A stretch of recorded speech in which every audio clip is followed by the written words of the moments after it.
Halo, selamat datang kembali di pembelajaran Data Science.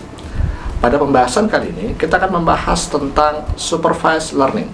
Dan diharapkan kalian nantinya dapat menjelaskan apa itu Supervised Learning dan tentunya adalah contoh-contoh penerapan Supervised Learning di sekitar kalian. Langsung saja kita bahas bersama-sama. Secara umum, Supervised Learning dibagi menjadi dua jenis. Yang pertama adalah regresi yang kita gunakan ketika kita ingin memprediksi target dengan tipe data numerik atau angka. Yang kedua adalah klasifikasi yang kita gunakan ketika kita ingin memprediksi tipe data kategori. Di regresi, maka kita akan berkenalan dengan linear regresi. Sebenarnya apa sih regresi itu? Nah, mudahnya begini.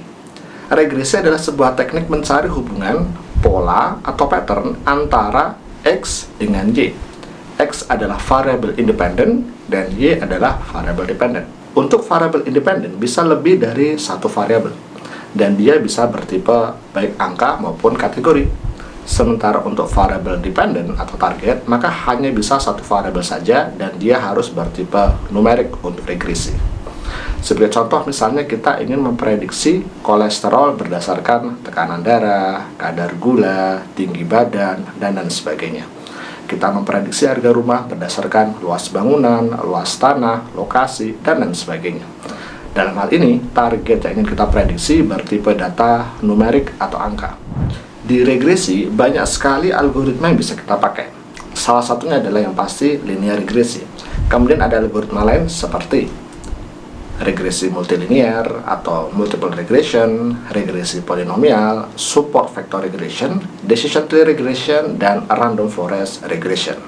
Nah, di regresi sederhana, maka nanti kita akan menghasilkan formula sebagai berikut. Jadi ada target dengan simbol Y, kemudian ada variable independent, dalam hal ini disimbolkan dengan XI, dan nanti I ini bisa dijumlahkan dengan XX yang lain. Artinya, variabel independennya bisa lebih dari satu. Nanti akan menghasilkan sebuah intercept yang disimbolkan dengan beta 0 dan koefisien dari setiap variabelnya yang disimbolkan dengan B1, B2, dan seterusnya. Intercept adalah nilai Y pada saat semua nilai X adalah 0. Sementara koefisien B1, B2, dan seterusnya adalah faktor konversi merubah nilai dari satuan X1 menjadi satuan Y, satuan X2 menjadi satuan Y, dan seterusnya. Atau definisi formal dari koefisien adalah pergerakan nilai Y untuk setiap satu unit pergerakan nilai X. Pada linear regresi sederhana, maka nanti kita akan membuat garis lurus seperti berikut. Anggap saja beberapa titik X di sini adalah nilai-nilai yang sesungguhnya. Garis merah adalah garis regresi yang dihasilkan. Garis regresi yang baik adalah garis yang sebisa mungkin dia melewati semua titik-titik X yang ada. Garis regresi yang jaraknya jauh antara setiap titik dengan garisnya adalah garis yang buruk, di mana nilai errornya semakin besar. Linear regresi akan mencari garis yang sedekat mungkin dan sebisa mungkin melewati semua titik X-nya. Dan itu nanti ditujukan dengan nilai error yang kecil. Jika kita hanya memiliki satu variabel independen, maka disebut sebagai linear regresi sederhana. Tapi jika variabel independennya lebih dari satu, maka disebut sebagai multiple regression. Nah, jika hubungan antara variabel independen dan dependen atau X dengan Y tidak linear, maka kita bisa menggunakan teknik-teknik non-linear seperti yang tadi sudah kita sebutkan. Support vector regression, decision tree regression, dan random forest regression. Nah, sekarang mari kita lihat contoh data sebagai berikut. Anggap ini adalah data dari seseorang yang memiliki toko fashion di 3 kota besar di Amerika. Di sini kita bisa melihat ada beberapa variabel. Variabel profit adalah keuntungan dari toko itu selama setahun beroperasi. Variabel marketing adalah biaya marketing yang dikeluarkan untuk toko tersebut. Variabel administrasi adalah biaya operasional toko tersebut, dan variabel R&D adalah biaya pengembangan. Kemudian kita juga memiliki variabel wilayah yang menunjukkan lokasi tempat di mana toko itu berada. Nah, kali ini pemilik toko ingin mencari hubungan antara profit dengan beberapa variabel independen. Dia ingin melihat nanti ke depan jika dia ingin membuka sebuah toko di lokasi tertentu dengan budget tertentu, administrasi, marketing, R&D, kira-kira berapa profit yang akan dia dapatkan sebagai sebuah estimasi atau prediksi. Untuk menghasilkan sebuah formula, maka kita bisa menggunakan multiple regression misalnya. Bisa jadi tidak semua variabel akan kita gunakan. Anggap saja melalui sebuah proses yang panjang, maka kita mendapatkan formula sebagai berikut, di mana profit cukup bisa ditentukan dengan akurat hanya dengan menggunakan variabel R&D. Nah, untuk klasifikasi, kita bisa menggunakan berbagai macam algoritma. Sekarang kita akan bahas tentang logistic regression. Walaupun dia memiliki nama regresi, tapi kali ini adalah regresi untuk kasus khusus, di mana target kita hanya memiliki dua nilai, yaitu adalah 0 dan 1. Anggap saja ini adalah sebuah data tentang keputusan apakah calon pelanggan akan membeli atau tidak membeli produk kita. Membeli artinya 1, 0 artinya tidak membeli. Kemudian, jika kita paksakan menggunakan linear regresi untuk permasalahan ini, maka hasil grafiknya tidak akan bagus. Kurang lebih seperti ini.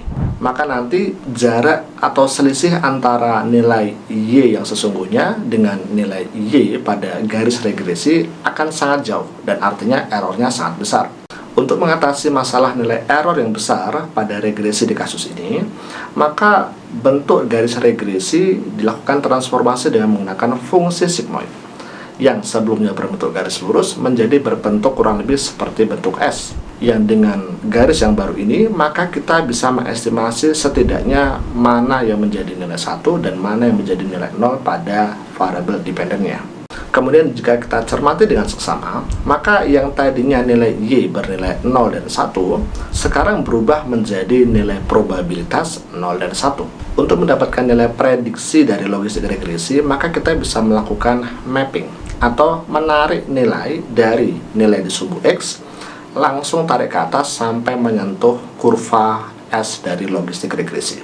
Setelah itu, jika nilai dari probabilitasnya di atas 0,5, maka akan menjadi 1, dan jika nilai hasil pemetaan atau mappingnya di bawah 0,5, maka dia menjadi 0.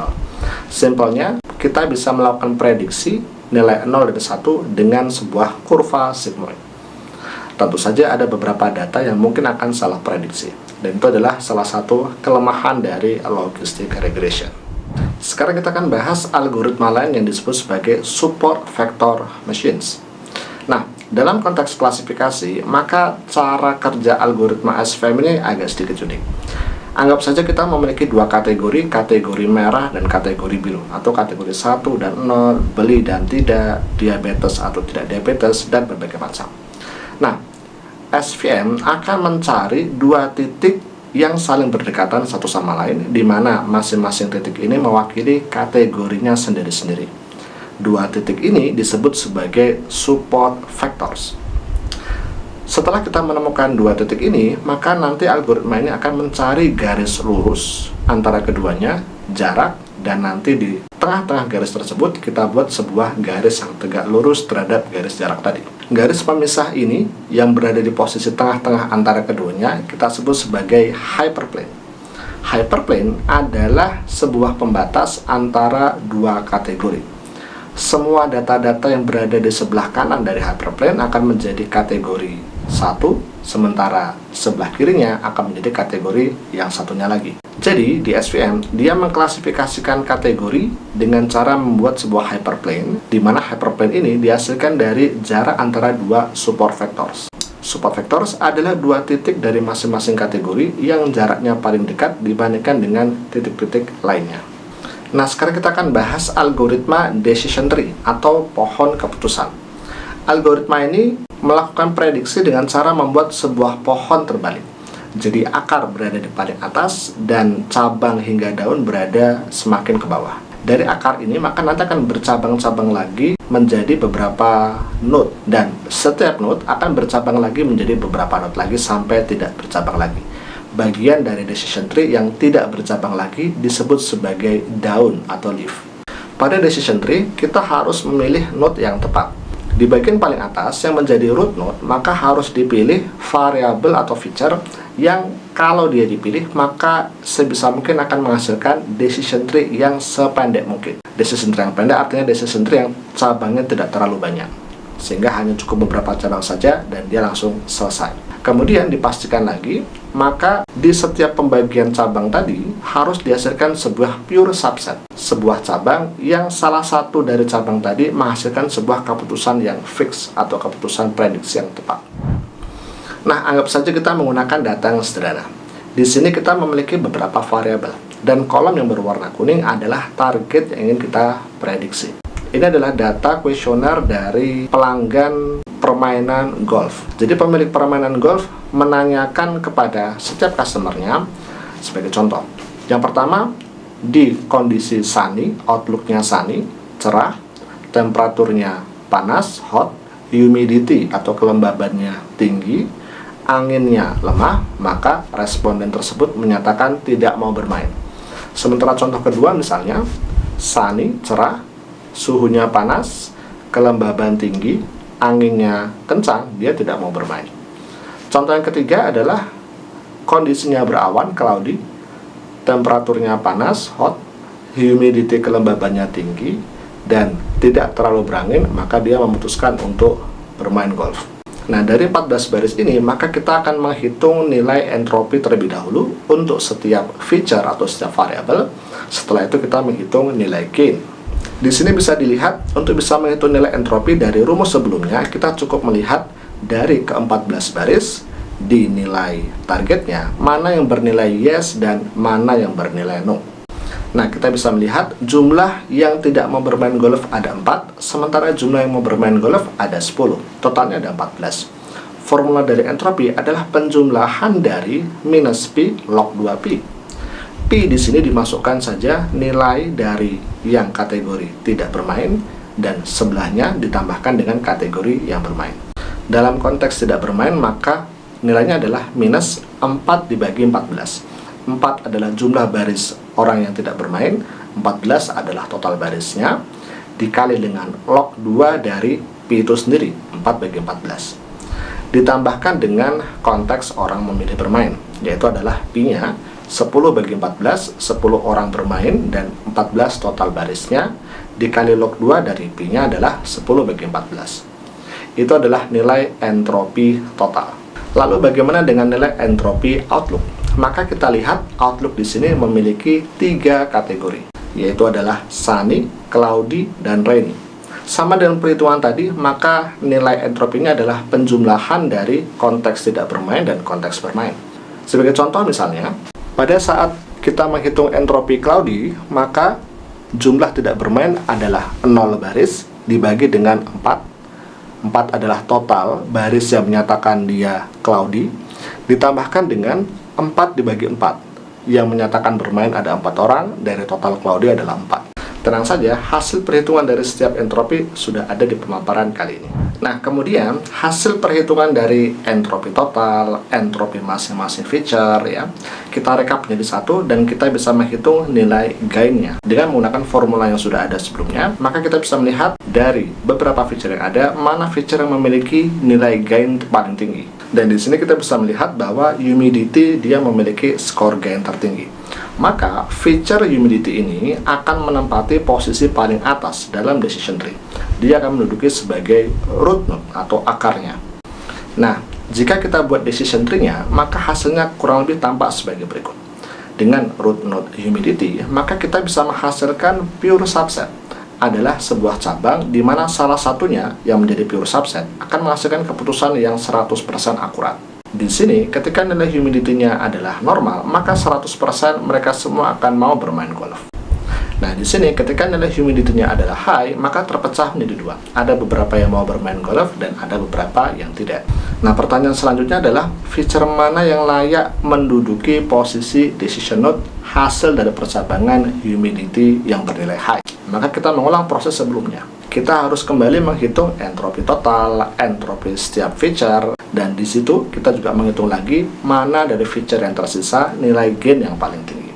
Dan bisa dilihat di sini feature outlook dia memiliki nilai gain tertinggi, artinya dia yang akan berada di decision node hasil percabangan humidity high yang tadi. Dan bisa juga dilihat bahwa hasil percabangan dari outlook ini juga menghasilkan pure subset, di mana jika nilainya adalah cloudy dan sunny, maka hasilnya adalah mau bermain dan tidak mau bermain. Sementara jika hasilnya adalah rainy, maka masih menjadi percabangan lagi. Dan dari situ kita teruskan lagi perhitungan entropi dan gain sampai dihasilkan sebuah decision tree yang tidak ada percabangan lagi. Nah, ini adalah tampilan akhir dari decision tree. Di satu sisi adalah tampilan dari software Orange dan di sisi lainnya adalah tampilan perhitungan secara manual. Hasilnya sama, bukan? Algoritma decision tree merupakan salah satu algoritma machine learning yang banyak orang mengatakan mudah sekali untuk memahaminya. Karena dari decision tree ini, kita juga bisa melihat alur bagaimana algoritma ini memutuskan sebuah keputusan. Seperti misalnya bisa kita lihat di sini, bahwa dia memulai pertama kali dengan menanyakan humidity-nya. Jika humidity-nya adalah normal, maka dia memutuskan untuk bermain. Jika humidity-nya adalah high, maka ditanya lagi pertanyaan selanjutnya, apakah outlook-nya cloudy, rainy, atau sunny? Jika cloudy maupun sunny, maka langsung akan menghasilkan sebuah keputusan. Tapi jika dia rainy, maka ditanya lagi, apakah dia windy atau berangin atau tidak? Jika windy adalah ya, maka dia akan memutuskan sesuatu. Jika tidak berangin, maka dia juga akan menghasilkan sebuah keputusan yang fix. Nah, itu tadi kita sudah berkenalan dengan supervised learning, baik untuk regresi maupun klasifikasi. Maka sekarang tugas kalian adalah mencari di fenomena sekitar kalian apa saja kasus-kasus yang kurang lebih cara kerjanya sama, di mana kita bisa memprediksi baik numerik regresi maupun kategori klasifikasi berdasarkan fitur-fitur yang ada. Semoga bermanfaat. Sampai jumpa lagi di pertemuan-pertemuan selanjutnya. Assalamualaikum warahmatullahi wabarakatuh.